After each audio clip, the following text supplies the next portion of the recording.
एक शहर में दो दोस्त रहते थे। उनका नाम रघुवीर और सुप्रिया। ये दोनों बहुत अच्छे दोस्त थे। बचपन में एक दूसरे के साथ रहते थे। रघुवीर बहुत आलसी होता था। रघुवीर कभी अपना काम टाइम पर नहीं करता। सारे काम सुप्रिया से करवाता। सुप्रिया कर भी देती थी। रघुवीर को गाने सुनना और गेम खेलना बहुत पसंद था और सुप्रिया पढ़ाई में बहुत होशियार होती थी। सुप्रिया को पढ़ाई करना और रघुवीर से बातें करना पसंद था। इन दोनों के बीच कोई नहीं आता था। सब रघुवीर से डरते थे। ऐसे ही समय बीतता गया और दोनों बड़े होते गए। रघुवीर के अंदर कोई सुधार ना होता दिख रहा था। रघुवीर की मम्मी पापा को बहुत चिंता रहती थी। डांटने पर सुप्रिया हर बार रघुवीर को बचा लेती, पर यह कब तक चलता। दोनों कॉलेज में आ गए थे। रघुवीर एक क्लास पीछे था सुप्रिया से, क्योंकि रघुवीर फेल हो गया था। रघुवीर के पापा ने रघुवीर को बहुत सुनाया। रघुवीर कुछ नहीं बोलता, चुपचाप अपने रूम में चला जाता था। इतने में सुप्रिया आ जाती और रघुवीर के पापा सुप्रिया से कहते, बेटा अब तू ही इसे समझा। सुप्रिया रघुवीर के पास जाती और रघुवीर को पढ़ाई करने के लिए बोलती है। सुप्रिया रघुवीर को कहती, आगे तुमने पढ़ाई नहीं की तो मैं तेरी कोई हेल्प नहीं कर सकती। रघुवीर बहुत केस हो गया। पापा ने गुस्सा किया आज रघुवीर पर। रघुवीर ने सुप्रिया से कहा, यार मुझसे नहीं होती पढ़ाई। सुप्रिया कहती है, मैं तेरी हेल्प करूँगी, हम दोनों साथ में पढ़ाई करेंगे। तो रघुवीर मान जाता है। हर रोज़ दोनों पढ़ाई करते हैं। सुप्रिया रघुवीर को पढ़ाई में पूरी मदद कर। अब रघुवीर का मन न होने पर भी सुप्रिया के साथ पढ़ाई करता है, क्योंकि रघुवीर कभी सुप्रिया का दिल नहीं दुखाना चाहता था। सुप्रिया रघुवीर को बहुत पसंद करती थी, बचपन से ही, पर कभी कहती नहीं है। और रघुवीर भी सुप्रिया को बहुत पसंद करता है। बचपन में दोनों एक दूसरे को पसंद करते थे, पर कभी एक दूसरे को कह नहीं पाया। दोनों डरते हैं कहीं हमारी दोस्ती खत्म ना हो जाए और एक दूसरे से दूर ना हो जाएं। पर रघुवीर की मम्मी कभी कभी सुप्रिया को कहती रहती है, बेटा तू ही रघुवीर का ख्याल रख सकती है। तू मेरे रघुवीर से शादी कर ले और इसे पागल को तेरे अलावा कोई और समझ भी नहीं सकता। रघुवीर तेरे अलावा किसी और की सुनता भी नहीं है। सुप्रिया को शर्म आ जाती।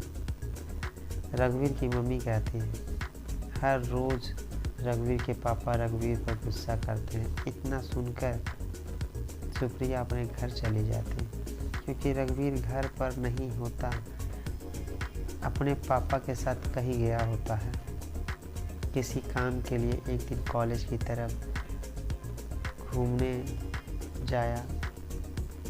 ले जाया किसी काम से एक दिन कॉलेज की तरफ से घूमने ले जाया जा रहा था। सुप्रिया रघुवीर से कहती, हमें भी घूमने के लिए जाना है। रघुवीर कहता है, हाँ क्यों नहीं। सुप्रिया रघुवीर और सुप्रिया दोनों के नाम लिखवा देगी है।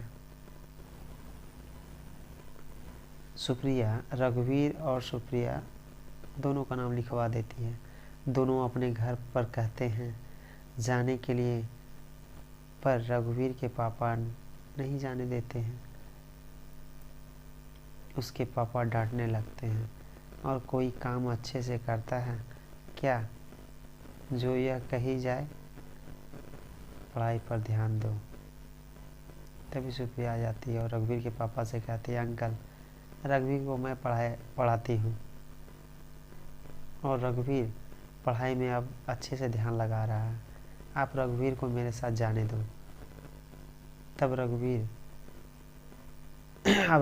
कभी फेल नहीं होगा, मुझे यकीन है। सुप्रिया की बात सुनने के बाद रघुवीर के पापा राजी हो के जाते हैं। सुप्रिया रघुवीर के पास जाती और कहती, सुबह जल्दी उठ जाना है, ठीक है। फिर दोनों जाने के लिए तैयारी करने लगते हैं। अगले ही दिन सुबह सब जाने के लिए तैयार थे, पर रघुवीर को लेट करने की बीमारी होती थी। तब सुप्रिया तैयार होकर आ जाती है रघुवीर के घर पर। रघुवीर अभी तक सो रहा होता है। सुप्रिया, रघुवीर कहाँ है?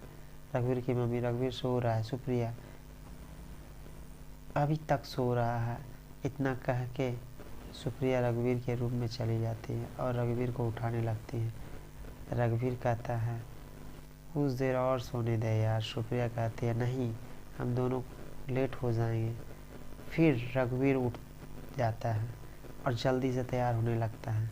कोई रघुवीर को सुप्रिया का हर कहना मानना, क्योंकि रघुवीर सुप्रिया का हर कहना मानता है और जल्दी कॉलेज की ओर जाते हैं। दोनों कुछ ही टाइम बाद कॉलेज पहुंच जाते हैं। कुछ देर और लेट करते तो सब निकल जाते। सुप्रिया रघुवीर को मारने लगती है क्योंकि सब बस में बैठ गए थे। सिर्फ रघुवीर और सुप्रिया का इंतज़ार कर रहे थे।